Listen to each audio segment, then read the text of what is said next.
மன்னிப்பதனால் காயங்களை ஆற்றுதல். Hello and welcome. My name is Charlie Hogg and ஓம் சாந்தி.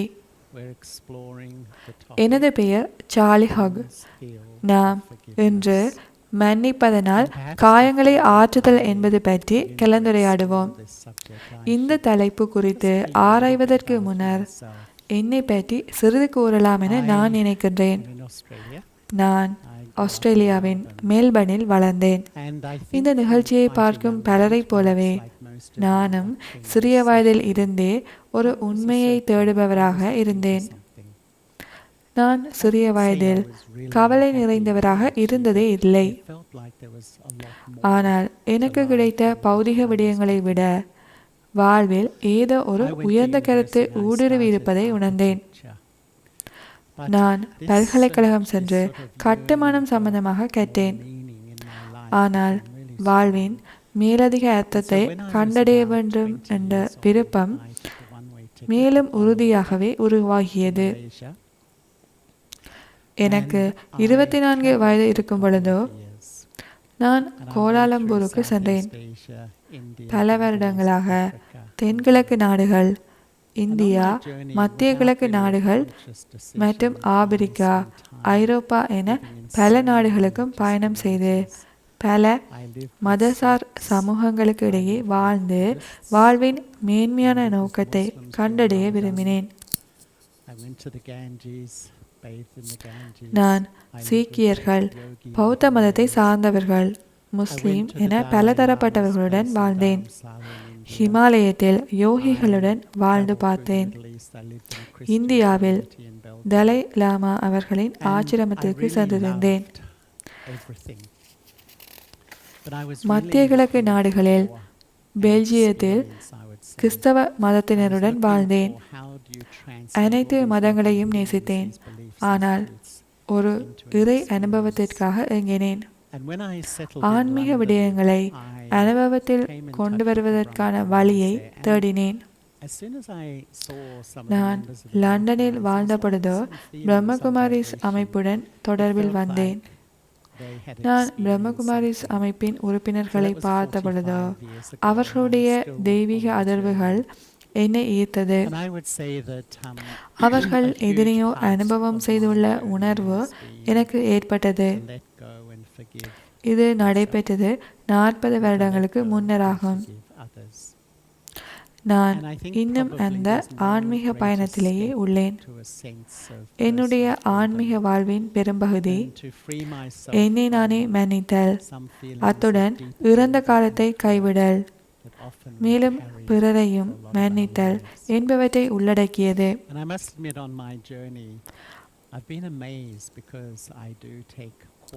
ஆழமான கோபம் மற்றும் காயப்பட்ட உணர்வுகளை விட்டுவிடுவதை தவிர வேறு பெரிய சுதந்திரம் இந்த உலகில் இல்லை என நினைக்கின்றேன். நான் பிறருக்கு தியான பாடநெறிகளை கற்பித்து வருகின்றேன். பலர் சிறிய வயதில் இருந்தே பல விடயங்களை தமது இதயத்தில் சுமந்து வருகின்றனர். அவர்களால் அந்த கசப்பான விடயங்களை விட்டுவிட முடிவதில்லை. இந்த கசப்பான உணர்வுகள் வளர்ந்து கொண்டு செல்லும் பொழுதோ அது எனது நிகழ்கால வாழ்வை பாதிக்கின்றது. மன்னித்தல் எமது ஆன்மீக பயணத்தில் அத்தியாவசியமான விடயமாகும். ஒருவரை மன்னித்தல் மிகவும் மகத்தான ஆன்மீக சக்தியாகும். அது மிகவும் எதிர்மறையான சூழ்நிலையையும் நேர்மறையானதாக மாற்றக்கூடியது. கோபம் மற்றும் அகங்காரம் ஆகிய முட்டுக்கட்டைகளை தீர்வாக மாற்றக்கூடியது. தம்முடைய வாழ்வில் நீண்ட காலமாக பேணி வைத்து வந்துள்ள வலியை மன்னிப்பு வழங்குதல் நீக்கக்கூடியது. மன்னித்தல் அனைத்து மன அழுத்தங்களையும் நீக்கிவிடுதல் போன்றது ஆகும். மன்னித்தல் அன்பு மீண்டும் மலர்வதற்கு வழிவிடுகின்றது. மன்னித்தல் ஒரு தைரியமான மற்றும் பணிவான செயலாகும். நாம் எமது இன்றைய உலகை பார்க்கும் பொழுதோ என்ன தெரிகின்றது? நாம் அனைவருமே எமது சொந்த அல்லது கூட்டான வரலாற்றின் சுமைகளையே சுமந்து கொண்டிருக்கின்றோம். பழைய சம்பவங்கள், பழைய காயங்கள், கோபம் என்பன நிகழ்காலத்தின் மீது பெரிய நிழலாக உள்ளது. அவை எம்மை முன்னோக்கி நகர விடுவதில்லை. தனிப்பட்ட ரீதியாகவோ அல்லது ஒரு குழுவாகவோ விடயங்களை பிடித்து வைத்திருக்கும் பொழுதோ எமக்கு துன்பத்தையே விளைவிக்கும். எமது அகங்காரமே அற்ப விடயங்களுடன் எம்மை அடையாளப்படுத்தி எம்மால் விட்டுவிட முடியாத சூழ்நிலைகளை, மனோநிலைகளை உருவாக்குகின்றது. இந்த மிகப்பெரிய நிழலே எமது நிகழ்கால சந்தோஷத்தை பறிக்கின்றது. எவ்வாறு நாம் இவற்றை கைவிட முடியும்? மன்னித்தல் எனும் மிகப்பெரிய சக்தியே இவற்றுக்கான விடையாகும். 1994 நான் சவுத் ஆப்பிரிக்காவுக்கு சென்றேன். நெல்சன் மண்டேலா ஜனாதிபதியாகி சிறிது நாட்களின் பின்னர் நான் அங்கு சென்றிருந்தேன். பில் கிளின்டன் உட்பட உலகின் பல தலைவர்கள் அங்கே கூடியிருந்தனர். சவுத் ஆப்பிரிக்காவிற்கு அடக்குமுறைகளில் இருந்து விடுதலை கிடைத்திருந்தது. முழு உலகமும் ஒரு கொண்டாட்டத்தில் இருப்பதைப் போல இருந்தது.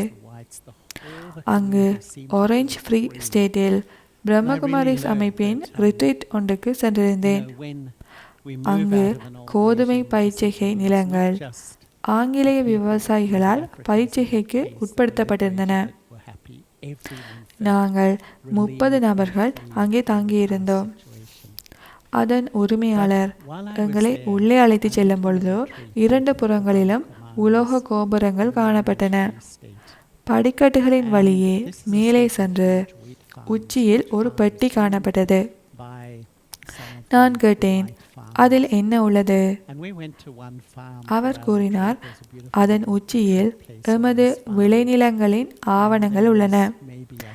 ஏதாவது பிரச்சனை ஏற்பட்டால் எமது காணிகளை ஆபிரிக்கர்களிடம் இருந்து பாதுகாக்க அந்த ஆவணங்களை பாதுகாப்பாக மேலே வைத்துள்ளோம். நான் மீண்டும் கேட்டேன், ஆபிரிக்கர்கள் நெல்சன் மண்டேலாவின் பதவியேற்பின் பின்னர் இங்கே வந்து ஏன் காணிகளை அபகரிக்கவில்லை? அவர் சிறிது சிந்தித்த பின்னர் கூறினார், நெல்சன் மண்டேலா ஒரு உதாரணமாக திகழ்ந்தார். அவர் இனவரித்தனத்தை ஒரு பொழுதுமே ஆதரித்தது இல்லை. அவருடைய நடத்தை அனைத்து ஆப்பிரிக்காவை சேர்ந்தவர்களுக்கும் ஒரு முன்னுதாரணமாகும். நெல்சன் மண்டேலா பழைய கசப்புணர்வுகளை வளர்க்க விரும்பவில்லை. இறந்த காலத்தை மறந்து ஒரு நாடாக தென்னாப்பிரிக்கா வளர்வதையே அவர் ஆதரித்தார். ஒரு தனிநபர் மன்னிக்கும் சக்தியை நடைமுறையில் செய்து காட்டும் பொழுது அது பிறர் மீது செல்வாக்கை ஏற்படுத்தும். நாம் அனைவருமே நீதியற்ற முறையில் குற்றம் சாட்டப்பட்டிருக்கின்றோம். ஆனால் அவை யாவும் வாழ்க்கை பயணத்தின் ஒரு பகுதி மாத்திரமே.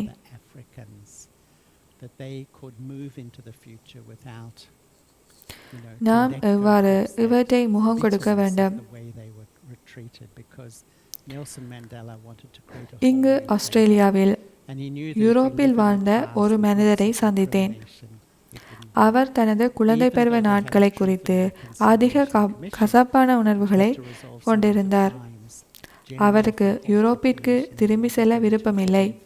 20 வருடங்கள் ஆஸ்திரேலியாவில் இருந்த பின்னர் மீண்டும் யூரோப்புக்கு திரும்ப தீர்மானித்தார். அந்த 20 வருடங்களும் அவர் கோபமானவராக, காயப்பட்ட உணர்வுகளை உடையவராக இருந்து தனது வாழ்வை தொலைத்தார். நாம் எதனையாவது பற்றி பிடித்து கொண்டிருக்கும் பொழுதோ ஆழமான கோப உணர்வுகளால் நிரம்பி காணப்படுகின்றோம். இதில் மிகப்பெரிய பொறி என்னவென்றால் கோப உணர்வுகளுக்கு நான் நியாயம் கூறுதல் ஆகும். ஆனால் இது என்னுடைய வாழ்வின் தரத்தை என்ன செய்கின்றது? நான் உள்ளார கசப்பானவராகவும் மாறுபட்ட நபராகவும் மாறிவிடுகின்றேன். மன்னித்தல் என்பது எனது மனதில் உள்ள அனைத்து நிபந்தனைகளையும் ரத்து செய்தலாகும். ஒவ்வொரு முறையும் என்னால் மன்னிக்க முடியாது என கூறும் பொழுது எனது அன்பு மற்றும் சந்தோஷத்தை இழக்க நேரிடும்.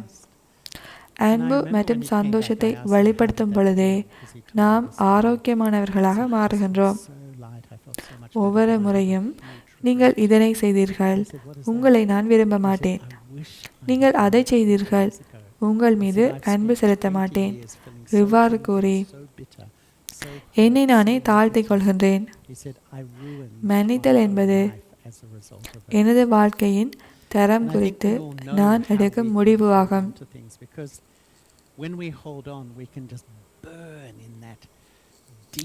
எனக்கு கசப்பான பிறரை குற்றம் சாட்டும் வாழ்க்கை தேவையில்லை. மனித ஆத்மாவின் மிகப்பெரிய சாதனை மன்னித்தல் ஆகும். நான் ஒரு முறை ஒரு நாட்டின் ஜனாதிபதியின் மகளை திருமணம் செய்த நபரை காரில் ஏற்றிக்கொண்டு பயணம் செய்து கொண்டிருந்தேன். அவர் கூறினார், நான் எந்த ஒரு இளவரசனையும் விட சிறப்பான வாழ்வை வாழ்ந்தேன். ஒரு அரசியல் சதியில் எனது முழு குடும்பத்தையும் இழந்தேன். அதன் பின்னர் நான் 6 வருடங்களாக சிறையில் அடைக்கப்பட்டேன். எலிகளும் சேறும் நிறைந்த அறையில் அடைக்கப்பட்டு சரியான உணவோ நீரோ வழங்கப்படவில்லை. அவர் மிகவும் நல்லவிதமான தீவிர நிலையில் இருந்து மிகவும் மோசமான நிலையில் தீவிரத்தை அடைந்தார். அது ஒரு நரகமாக இருந்தது. அந்த சூழ்நிலையில் அவர் இறைவனை நோக்கி திரும்பினார். அவருடைய ஒரே நம்பிக்கை இறைவனாக மாத்திரமே காணப்பட்டது. பின்னர் அவரை சிறையில் அடைத்த நபர் அதிகாரத்தில் இருந்து நீக்கப்பட்டார். பல வருடங்களுக்கு பின்னர் இவர்கள் இருவரும் சந்தித்துக் கொண்டனர்.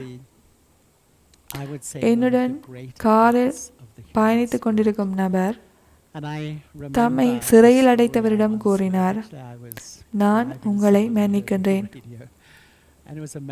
அடுத்த நாள் அந்த நபரை சிறையில் அடைத்த மற்றையவர் இவரிடம் வந்து கூறினார், நான் உங்களை ஒரு விலங்கை விட மோசமாக நடத்தினேன். ஆனால் நீங்கள் என்னை மன்னித்து விட்டீர்கள். நீங்கள் என்னுடைய வாழ்வை மாற்றிவிட்டீர்கள். ஒருவர் எவ்வளவுதான் உங்களுக்கு துன்பம் விளைவித்தாலும் நேர்மையின்றி நடந்து கொண்டாலும் மன்னித்தல் மிக ஆழமான மாற்றத்தை ஏற்படுத்தும். மன்னித்தல் எமது ஆன்மீக வாழ்வில் மிகவும் அத்தியாவசியமான பாகமாகும். இயேசு சிலுவையில் அறையப்படுவதற்கு முன்னர் பரபிதாவிடம் கூறினார், தந்தையே, அவர்களை மன்னியும், தாம் என்ன செய்கின்றோம் என்பதனை அவர்கள் அறியார்கள். இயேசுவிடம் மன்னிக்கும் மனோபாவம் மாத்திரமே காணப்பட்டது. ஒருவர் ஆன்மீகமானவர் என எவ்வாறு கூற முடியும்? அது தியானம் செய்யும் நேரத்தின் அளவை பொறுத்தது அல்ல. ஆனால் நீங்கள் உங்களுடைய உறவு முறைகளில் பிறருடன் எவ்வாறு பழகுகின்றீர்கள் என்பதை பொறுத்ததே ஆகும்.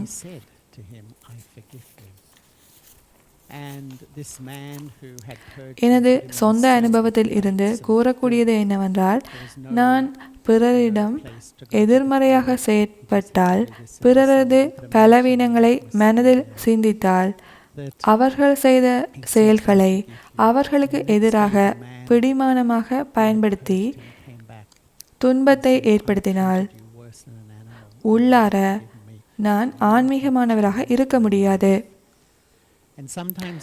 நான் பிறர் மீது கருணையுடையவராக இருந்தால், பிறரை மன்னிக்கக்கூடியவராக இருந்தால், உள்ளார நான் ஆன்மீகமானவராக இருக்க முடியும். நீங்கள் ஒரு தவறை செய்த பொழுதோ யாராவது உங்களிடம் அது பரவாயில்லை, கவலை கொள்ள வேண்டாம், இதை நாம் கடந்து செல்வோம் என கூறும் பொழுதோ அந்த மன்னித்தல் உங்களுடைய அக உலகை சுதந்திரமாக்குகின்றது. ஒருவருக்கு மன்னிப்பை வழங்குவதே மிகச்சிறந்த பரிசு ஆகும். மன்னித்தல் இலகுவானதா? உதாரணமாக, ஒருவருடன் கருத்து முரண்பாடு ஏற்படும் பொழுதோ என்னால் அந்த நபரை மன்னிக்க முடியாது, நீங்கள் கூறும் விடயம் உண்மைக்கு புறம்பானது, எனது தார்மீக விழுமியங்களுக்கு எதிரானது, ஆகவே உங்களை மன்னிப்பதனால் நீங்கள் செய்தது சரியென்றாகிவிடும் என சில சமயங்களில் நாம் நினைக்கின்றோம். ஒரு ரிட்ரீட்டின் பொழுது கர்ம தத்துவம் பற்றி நான் கூறினேன். அதன் பொழுது ஒரு இளம்பெண் என்னிடம் கேட்டார், நான் சிறு பிள்ளையாக இருக்கும் பொழுதோ என்னை ஒருவர் துஷ்பிரயோகம் செய்தார், அவரை என்னால் எவ்வாறு மன்னிக்க முடியும்? என்னால் பதில் கூற முடியவில்லை. நான் கூறும் எதுவுமே அந்த நபரை சிறுமைப்படுத்தும், ஆகவே மௌனமாக இருந்தேன். அப்பொழுதோ இன்னொரு பெண்மணி எழுந்து மிகவும் சாந்தமாகவும் மரியாதையுடனும் கூறினார், நானும் ஒரு சிறு பிள்ளையாக இருந்த பொழுதோ துஷ்பிரயோகப்படுத்தப்பட்டேன். நான் மிகவும் கசப்பானவராகவும் கோபமுடையவராகவும் மாறினேன்.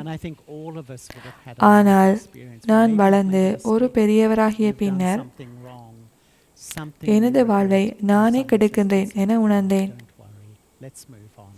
அதனால் இதனை விட்டுவிட்டு முன்னோக்கி செல்ல விரும்பினேன். எது நடைபெற்றதோ அது தவறாக இருக்கலாம், ஆனால் எனது அமைதி, எனது கண்ணியம் என்பவற்றிற்காக கடந்த காலத்தை கைவிட விரும்புகின்றேன். சரியான நேரத்தில் வழங்கப்பட்ட அந்த பதில் அந்த இளம்பெண்ணிற்கு ஆறுதலாக அமைந்தது. மன்னித்தல் குறித்த இரண்டாவது விடயம், மன்னிப்பதற்கு ஏதாவது வரையறை உள்ளதா? சைமன் என்ற யூத நபர் நாசிகளின் மரண முகாம்களில் இரண்டாம் உலகப் போரின் பொழுது வசித்தார். ஒரு நாசியின் மரணப்படுக்கையில் அவர் வரவழைக்கப்பட்டார். இந்த நாசி தான் யூத மக்களுக்கு செய்த கொடுமைகளை தனது மரணப்படுக்கையில் இன்னொரு யூதரிடம் கூற வேண்டும் என விரும்பினார். தான் இழைத்த கொடுமைகளை குறித்து அவர் சைமனிடம் கூறினார். அந்த சூழ்நிலையில் அனைத்து கொடூரமான விடயங்களையும் சைமன் கேட்டுக்கொண்டிருந்தாலும் அவரால் எந்த வார்த்தைகளையும் கூற முடியவில்லை. சில சமயங்களில் மன்னித்தல் குறித்து குழப்பமான இத்தகைய சூழ்நிலைகளும் உருவாகுகின்றன. உண்மையில் மனிதரின் டிஎன்ஏயின் ஒரு பகுதியாக மன்னித்தல் காணப்படுகின்றது. ஆனால் அது பொதுவாக தற்போதைய வாழ்வு, அதன் பரபரப்பு, சுயநலம் மற்றும் தனது சொந்த தேவை என்பவற்றால் மூடப்பட்டு வெளிப்படுவது இல்லை. டர்க்கியில் இருந்த ஒரு பெண்மணி அங்கு நடைபெற்ற ஒரு பூமி அதிர்ச்சியின் பின்னர் பல நாட்களாக வீட்டிலிருந்து வெளியேறவில்லை. பல நாட்களின் பின்னர் அவர் நகரத்தில் உலாவச் சென்றார்.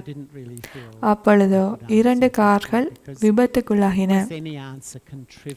ஓட்டுநர்கள் இருவருமே காரில் இருந்து வெளியேறி ஒருவரை ஒருவர் கட்டியணைத்து கொண்டனர். பூகம்பம் நடைபெற்றமையால் அனைவருமே கஷ்டமான சூழ்நிலைகளில் காணப்பட்டனர். ஆகவே ஒருவருடன் மற்றையவர் கருணை நிறைந்து காணப்பட்டனர். நாம் சில விடயங்களை மன்னிக்கின்றோம், ஆனால் வேறு சில விடயங்களில் பற்றி பிடித்து கைவிட முடியாது இருக்கின்றோம்.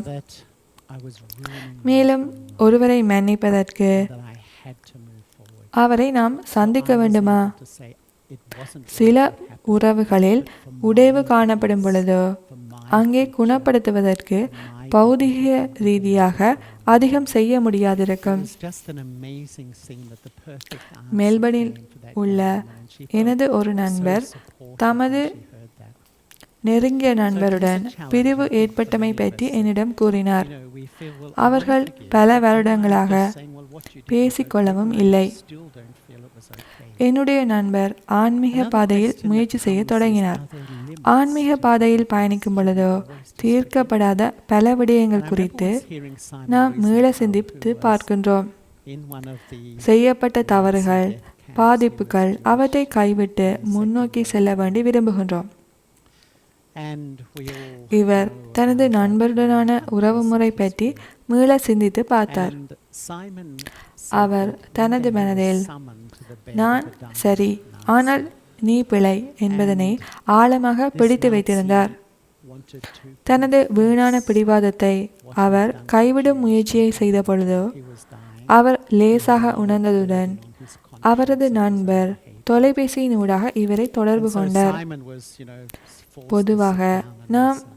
So he said he உண்மையாகவே listened, and பிறரை மன்னிக்க this man மனதில் உள்ள was காயங்களை ஆற்றுவதற்கு விரும்புகின்றோம்.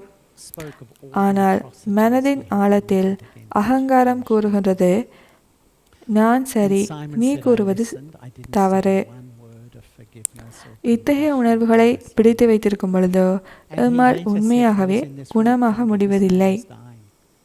And yet, சில should I சமயம் have நாம் forgiven him கூறுவதுண்டு, for what he did?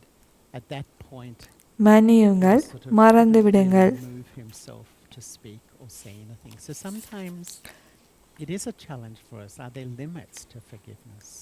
நீங்கள் இதனை And பற்றி என்ன sometimes நினைக்கிறீர்கள்? another question I have, உங்களால் மன்னிக்க do we முடியும், sometimes not ஆனால் say மறக்க முடியாது. forgiveness? காயப்பட்ட உணர்வை படிப்படியாக Have you ever விட்டுவிடத்தான் noticed முடியும். You may have two members of your family. One of them சரி, behaves நாம் badly. எப்பொழுது மன்னிக்க வேண்டும்? You will just let it go. Water off a duck's back. You just எனக்கு don't see புற்றுநோயால் forgiveness. பாதிக்கப்பட்ட ஒரு பெண்மணியை தெரியும். Another one our does the same தமது behavior and you feel so இறுதி நிலையை அண்மித்துக் கொண்டிருந்தார். you can't our forgive. மிகவும் It's a திறந்த very மனதுடன் interesting பேசுபவர். scenario, isn't it? நான் That some- அவரிடம் we have a தீர்க்கப்படாத different விடயங்கள் dynamic in our உங்களது relationship வாழ்வில் that we can ஏதாவது easily உள்ளதா and others என can கேட்டேன். hold on to our because கூறினார், of their behavior. And sometimes I நானும் think that எனது தாயும் deep 15 down வருடங்களாக all of us have ஒருவருடன் this ஒருவர் பேசுவதில்லை. innate nature to forgive. I think it's a நான் part of the அவரிடம் human கூறினேன், DNA. But often it's so suppressed by நானாக இருந்தால் contemporary life நிச்சயமாக and busyness என்னுடைய and தாயுடன் பேசுவேன். selfishness and my own needs that it doesn't often emerge. இருப்பினும் நாம் ஒவ்வொருவரும் வேறுபட்டவர்கள். ஆகவே பிரச்சனைகளை அணுகுமுறைகளும் வேறுபட்டது. I think it must be a அந்த long time பெண்மணி ago. நான் கூறியதை செவிமடுத்து தனது தாயுடன் தொடர்பு ஏற்படுத்தினார். Unfortunately, so many அவர் people pass தனது away. தாயுடன் And they பேசிய weren't பின்னர் allowed to leave their மிகவும் homes for லேசான about a உணர்வை week. அனுபவம் And she செய்வதாக said, கூறினார். because they're worried about aftershocks and பொதுவாக all sorts மக்கள் of things. தமது மரணப்படுக்கையில் And finally தீர்க்கப்படாத she said விடயங்களை to come out தீர்க்க முயற்சி and செய்கின்றனர். walk around the water. ஆனால் You know, it's அது amazing அவ்வாறு when you இடம்பெறாது. walk the city, when you walk around the water, வருந்துதலை it's முடிப்பதற்கும் beautiful. பிறரை மன்னிப்பதற்கும் தைரியம் தேவையாகும். There was a car accident.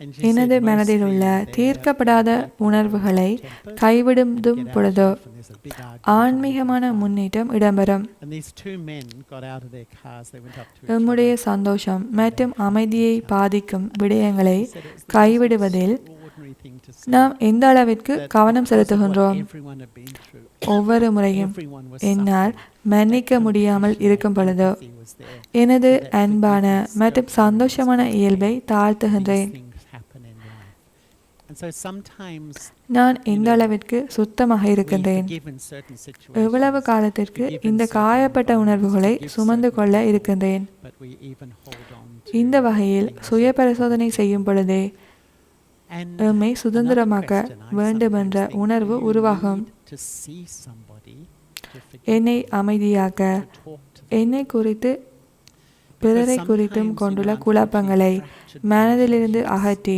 சுதந்திரமாக hearts move away நாம் and விரும்ப people வேண்டும். don't speak. And so it's இது just, I ஒரு guess, வகையில் holding this ஏற்றுக்கொள்ளுதல் ஆகும். feeling of a relationship that's been really said அத்துடன் badly. நீங்கள் கூறிய இந்த விடயம் என்னை பாதித்தது என்று நாம் பிறருடன் கலந்துரையாடவும் முடியும். எனக்கு நானே துன்பத்தை கொடுக்க விரும்பவில்லை. என்னை சுதந்திரமாக்க உள்ளேன் என்பதனை நான் தீர்மானமாக எடுக்க வேண்டும். மன்னிப்பதற்கு அதிக அளவு ஆன்மீக சக்தி தேவை. எங்கிருந்து அத்தகைய ஆன்மீக சக்தியை நாம் பெற முடியும்? இறைவனுடனான அன்பான உறவு முறையே இறந்த காலத்தில் நடைபெற்ற எத்தகைய விடயங்களையும் கைவிட உதவுகின்றது. இல்லாதுவிட்டால் நான் ஓரிடத்திலேயே அகப்பட்டு என்னுடைய சுயமரியாதையும் தாழ்வடைகின்றது. என்னுடைய சுயமரியாதை உயர்வானதாக காணப்படும் பொழுது நான் எதனையும் பிடிவாதமாக பிடித்து கொண்டிருக்க மாட்டேன். ஏனையவர்களின் தவறுகளையும் பொருட்படுத்த மாட்டேன். சுயமரியாதை குறைவாக உள்ள பொழுதோ நீங்கள் இதை செய்தீர்கள், நீங்கள் அதை செய்தீர்கள் என்ற ஷாப்பிங் லிஸ்டை உருவாக்கி வைத்திருப்பேன். இறைவனால் ஆழமாக அன்பு செலுத்தப்படுகின்ற உணர்வே எம்மை அனைத்து பிடிமானங்களிலுமிருந்து விடுபட செய்யும். மேலும் இந்த ஆன்மீக வாழ்க்கை ஆன்மீக அன்பை அடிப்படையாக கொண்டது. அன்பே பிறரை மன்னிப்பதற்கான அடிப்படையாகும். 3 விதமான ஆதாரங்களிலிருந்து அன்பை பெற முடியும். சுயத்தின் மீது நான் கொண்டுள்ள அன்பு, இறைவனிடம் இருந்தான அன்பு 2வது வகை, 3வது எனது குடும்பம் மற்றும் நண்பர்களிடம் இருந்தான அன்பு. இந்த உலகில் நாம் அதிகம் சுயத்தை குறித்து குற்றம் காணும் இயல்பு கொண்டுள்ளோம். ஆகவே சுயத்தின் மீதான அன்பு எம்மிடம் பொதுவாக இல்லை. 2வதாக இறைவனை குறித்தான நம்பிக்கை காணப்பட்டாலும் இறைவன் யார் என்றோ இறைவனுடனான நெருக்கமான உறவு முறைகளையோ நாம் வைத்திருப்பதில்லை. இதனாலேயே இன்றைய மக்களின் அன்பின் ஆதாரம் குடும்பம் மற்றும் நண்பர்களாக இருக்கின்றது. என்னுடைய குடும்பம் அல்லது நண்பர்களுக்கிடையே உறவு முறைகளில் சிறிய குழப்பங்கள் ஏற்பட்டாலும் எனது முழு உலகமும் தாழ்வடைந்து என்னுடைய மனோநிலை தாழ்வடைந்து விடும். ஆன்மீகம் என்பது நான் ஒரு ஆன்மீக உயிர் சக்தியாக என்னையும் இறைவனை மேன்மையான ஆன்மீக சக்தியாகவும் கருதி ஒரு உயிர் துடிப்பான தொடர்பை கொண்டிருத்தல் ஆகும். இந்த அடித்தளத்தை நான் உறுதியாக அமைத்து கொள்ளும் பொழுது இது என்னுடைய காயங்களை ஆற்றப்படுத்துகின்றது. சுயத்துடனான உறவு முறை அடிப்படையில் 3 விதமான ஆளுமைகளை கொண்டது. அவற்றில் தாழ்வு உணர்வு சிக்கல் மற்றும் உயர்வு உணர்வு சிக்கல் என்னை பிடிவாதமான ஒருவராக மாற்றும். உயர்வு உணர்வு சிக்கல், அதாவது அகங்காரம், என்னை ஆளும் பொழுது இலகுவாக அவமதிக்கப்பட்ட உணர்வு, அத்துடன் என்னால் மற்றவர்களை மன்னிக்க முடியாமலும் காணப்படும். எனது அகங்காரமே துன்பத்தை பிடித்து வைத்திருக்கின்றது. நான் இவ்வாறு உணர்கின்றேன் என்பதற்கான நியாயத்தை நிலைநிறுத்துவதில் எனது சந்தோஷத்தையே இழக்க நேரிடும். தாழ்வு உணர்வு சிக்கல் அல்லது சுயமரியாதை குறைவு காணப்படும் பொழுதோ எவரும் என்னை மதிப்பது கிடையாது அல்லது அன்பு செலுத்துவது கிடையாது என உணர்கின்றோம். அதாவது தகுதியற்ற உணர்வு, மன அழுத்தம் உணரப்படும். அதாவது என்னை நானே மன்னிக்க முடியாது இருக்கும். என்னுடைய சிறிய தவறுக்கு வாழ்க்கை பூராகவும் என்னை நானே துன்பப்படுத்துதல் ஆகும். 3வது வகை ஆளுமை நான் ஆத்மா என்ற உண்மையான சுயமரியாதை ஆகும். எந்த அளவிற்கு எனது உண்மையான அடையாளத்தை அனுபவம் செய்கின்றேனோ அந்த அளவிற்கு நான் குணமாக்கப்படுவேன். ஆத்மா ஒரு புள்ளி, அது அதிசயமானது. இந்த ஆன்மீக சக்தி உடலின் ஊடாக செயற்படுகின்றது. ஆத்மாவிற்கு எந்தவிதமான பௌதிக அடையாளங்களும் இல்லை. நான் எந்த அளவிற்கு எனது உண்மையான சுயமரியாதையில் நிலைத்து நிற்கின்றேனோ அனைத்து கண்ணோட்டங்களும் அப்பொழுதே சரியாகும். இதுவே மன்னிப்பதற்கும் அகத்தின் காயங்களை ஆற்றுவதற்கும் உதவி புரிகின்றது. இரண்டாவதாக, இறைவனுடன் அன்பான உறவு முறையை பேணுதலாகும். எமது வாழ்வின் தேடல் உண்மையான அன்பு ஆகும். அன்பு என்றால் உடைமை, உரிமையுடைமை, மரியாதை வழங்குதல், அத்துடன் நல்ல குணங்களுடன் வாழுதலாகும். உறவு முறைகளில் அன்பு வைத்தல் இயற்கையானது ஆகும். தொடர்புகளை உருவாக்குதல், சேர்ந்து வாழுதல், இதுவே உண்மையான அன்பு ஆகும். ஆனால் மனித உறவுகளின் பிரிவோ தடுக்க முடியாததும் ஆகும். மேன்மையான இறைவனுடனான உறவு முறையே நிரந்தரமானது ஆகும். தியானத்தில் அமர்ந்து இறைவனுடனான உறவு முறையை நாம் அனுபவம் செய்ய முயல்கின்றோம். எப்பொழுதோ இறை அன்பின் அனுபவம் உண்மையானதாக இருக்கின்றதோ அப்பொழுதே வாழ்க்கையின் எங்கும் நாம் சிக்காது முன்னோக்கி நகர முடியும். தியானம் என்பது அமர்ந்திருந்து பரமாத்மாவின் மீது வெறுமனே நம்பிக்கை வைப்பது அல்ல, ஆனால் உயிர் வாழும் பரமாத்மாவாகிய இறைவனுடன் உயிர் துடிப்பான உறவு முறையை கொண்டிருத்தலாகும். இந்த இறை அன்பே சுயத்துடன் நேர்மையாக இருந்து எனது இறந்த கால சம்பவங்களை பற்றற்று பரிசோதனை செய்து மன்னிப்பதற்கும் அமைதியான வாழ்வை தொடர்வதற்கும் உதவி புரிகின்றது. ஓம் சாந்தி. ஆன்மீக அனுபவங்களை மும்மொழிகளிலும் பெற்றுக்கொள்ள எமது யூடியூப் சேனல்களுடன் தொடர்ந்தும் இணைந்திருங்கள்.